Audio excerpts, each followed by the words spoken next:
The Dodgers signal they are far from done when it comes to swinging deals and making moves happen this winter, as Tyler Glasnow is on his way to LA. He's agreed to a contract extension. Manuel Margot is coming to LA. Two prospects are going to Tampa Bay. I'm going to get into the good, the bad, and all the potential ugly of this deal in an all-new All Dodgers podcast.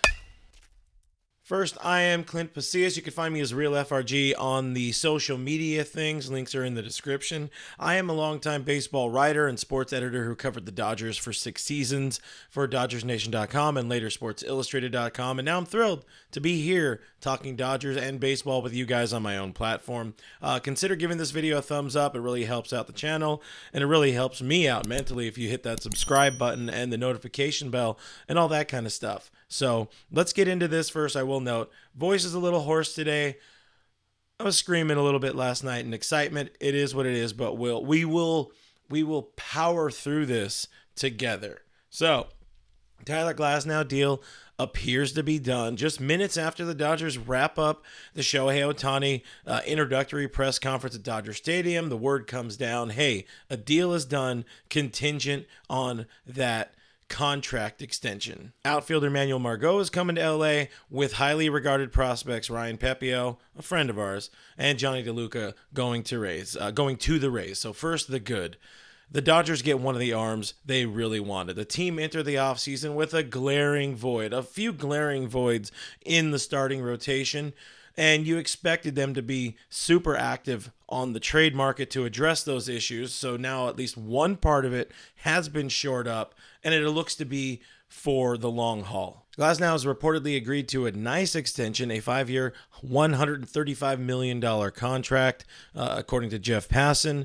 Terms in the deal can have it be as high as $145 million based on club options versus a player option in 2028. But overall, good deal for both sides. So what I like about the deal, yes, Glasnow has had some injury bugaboos in his career, but 2023, it kind of seemed to come together for him and be the healthiest year and the most dominant year of his career.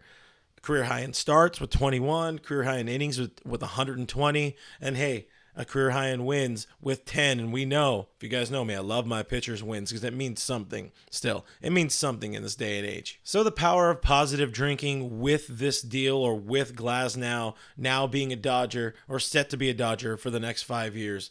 Hey, positive. It's low mileage. He just turned 30 in August and was one of the better pitchers in baseball. Like I said, went on the mound last season. Notably, the season did start later for him last year, as he had an oblique injury that kept him out until March. I think it was late March where he actually made his first start. But from there, pretty much stayed on the mound through the rest of the season. Was he the right move?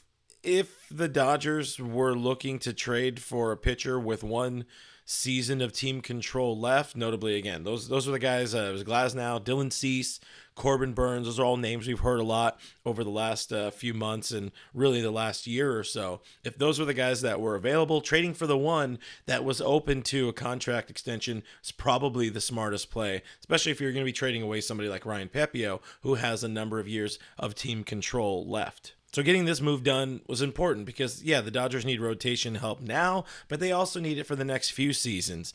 Julio Urias is gone. I can't see a world where they ever re-sign him.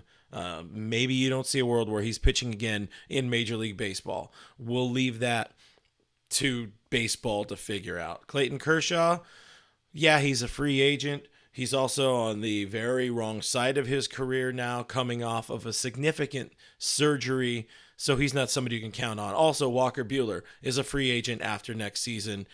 You don't know what those negotiations are going to look like. So locking up Glasnow now, knowing that Shohei should be, knock on desk here, I'm not going to do it because I'll rattle the camera, but knowing that Shohei should be able to come back in 2025 and be in the rotation, and you also have Bobby Miller, you're already in a good spot there, at least with those three.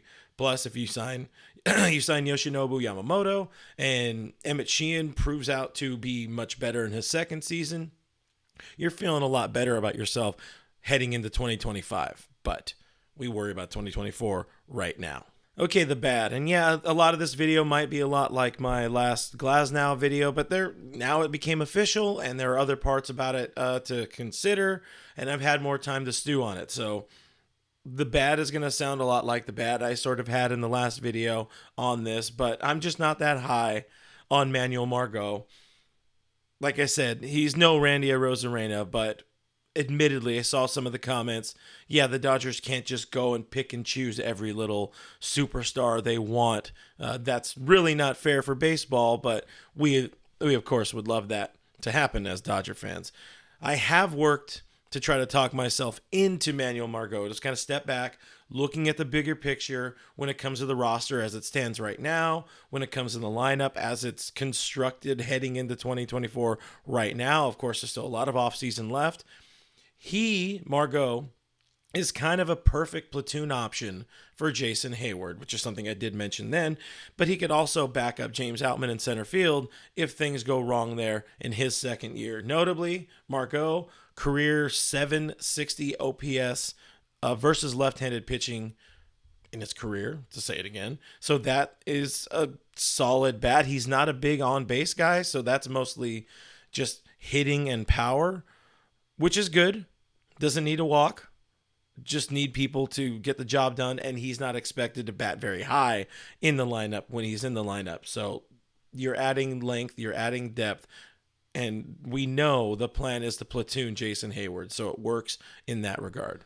Plus, Margot is a well-regarded defensive outfielder. He can play left, he can play center, he can play right, he can play them all above average, and he's been among the fastest runners in the game since he made his debut. He slowed down a bit over the years, but still he averages above 28 feet per second in sprint speed, which is in the upper percentile. So that's good. He, importantly, much, much faster than me. So in all of this, the bad is not that bad for the Dodgers. It's another win for the Dodgers. The ugly in all of this, lending itself to that, there is kind of none. Yeah, it's like, yeah, if Margot is bad, he's a free agent after the season. You move on. Plus, if the Rays I think the Rays are sending like $4 million the Dodgers' way, that makes the payroll hit even lower. If Glasnow is bad or if he gets hurt, that would royally suck, but pitchers get hurt. That's the game. That's the state of the game. And, now he's 2 full seasons removed from Tommy John surgery, and he's seemingly as primed as ever to take his game to the next level with the Dodgers. To end on a positive note here in the ugly, as much as it sucks to lose Ryan Pepiot, and to me less so Johnny DeLuca, nice kid, probably wasn't going to be that much of it wasn't going to have that much of an impact on the Dodgers next season. I'm just happy they're going to get an honest opportunity to play meaningful big league games for the Rays. The Rays milk as much talent out of everybody they possibly can. Luke Raley is having success with the Tampa Bay Rays, so there's no reason to think that Ryan Pepiot can't reach his highest potential with the Rays and hopefully set himself up for a nice payday down the road. And DeLuca is somebody that's 100% going to get a lot of playing time, probably almost immediately in Tampa, whether it's in center field or right field. So good move for them, good career opportunities for them. How do you guys feel about the trade?